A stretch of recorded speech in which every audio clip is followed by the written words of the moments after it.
दोस्तों, आज मैं आपके सामने हाल ही में हुई एक बहुत दुखद घटना को कहानी के रूप में प्रस्तुत करने जा रही हूँ, जिसका शीर्षक है अनानास बम। मैं एक हथिनी हूँ। मैं जंगल में आजादी से घूम रही थी। मैं बहुत खुश थी। मैं कुछ महीने की गर्भवती थी। माँ बनना कितनी बड़ी खुशी होती है, ये मैं महसूस कर सकती थी। तभी मुझे अपने पेट में से नन्हे बच्चे की आवाज आई, माँ भूख लगी है, कुछ खाने को दो ना। मेरा बच्चा भूखा था और मैं भी। तभी मेरी खाने की तलाश शुरू हो गई। मैं खाना ढूंढती ढूंढती जंगल से रिहायशी इलाके में पहुंची। मेरा बच्चा भूख से बिलख रहा था। माँ खाना दो, बहुत भूख लगी है। थोड़ा सब्र कर बेटा, यहाँ खाना अवश्य मिलेगा हमें। यहाँ इंसान रहते हैं। माँ ये इंसान कौन होते हैं? बेटा ये हमें प्यार करते हैं, हमारी पूजा करते हैं और हमें खाना भी देते हैं। सच? हाँ बेटा। तभी मुझे एक फल दिखाई दिया जो कोई इंसान लेकर खड़ा था। मैंने अपने बच्चे को कहा, मैंने बोला था ना, यहाँ कुछ खाने को जरूर मिल जाएगा। तभी उस इंसान ने मुझे वो फल खिलाया। बड़ा सा अनानास था। ये फल मेरा पसंदीदा था। मैंने सूंड से उठाया और झटपट खा लिया। लेकिन ये क्या? खाते ही मेरे मुंह के अंदर एक जोरदार धमाका हुआ। आह आह! मेरा मुंह, जबड़ा, दांत सब बुरी तरह फट गया था, जैसे किसी ने उस फल में बारूद जैसी कोई चीज भरी हो। मांस का लूथड़ा मेरे मुंह से लटक रहा था। मुंह खून से भर गया था। मेरा बच्चा धमाके की आवाज सुनकर बहुत देर तक रोता रहा, जैसे कोई सदमा लग गया हो। मैं असहनीय दर्द से कराह रही थी।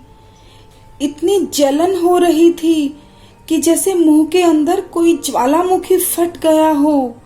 मैं उस पीड़ा में ही इधर से उधर भटकती रही। मेरे फटे हुए मुंह में चिंघाड़ने की क्षमता भी न थी।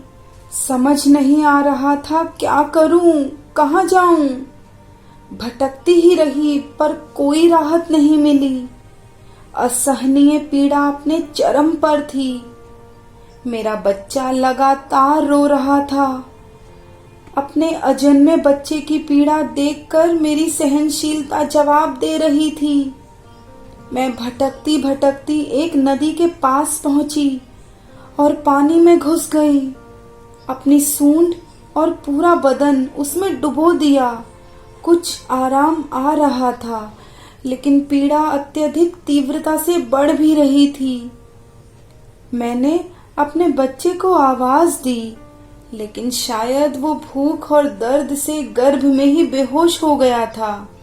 मेरा मुंह लहूलुहान था, इसलिए मैं कुछ भी खाने की हालत में न थी। असहनीय पीड़ा सहती हुई मैं 3 दिन तक उसी नदी के पानी में खड़ी रही। मेरा बच्चा मेरे अंदर ही मर रहा था।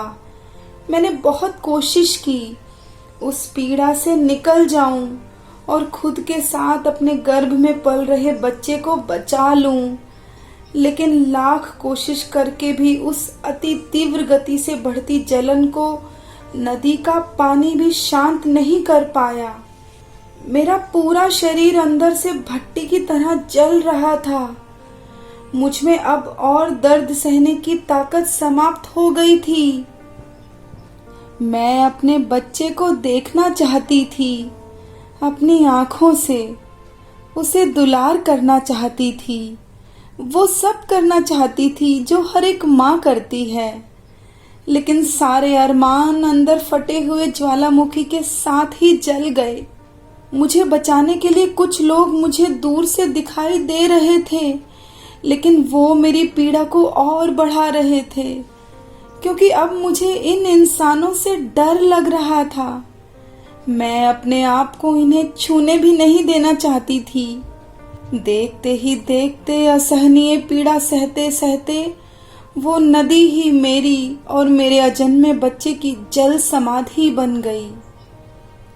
मेरा कसूर क्या था आखिर? मैंने तो किसी को नुकसान नहीं पहुंचाया था।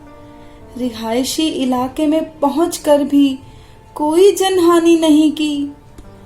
फिर इंसानों ने ये विश्वासघात क्यों किया मेरे साथ? आखिर क्यों? क्या ऐसे होते हैं इंसान?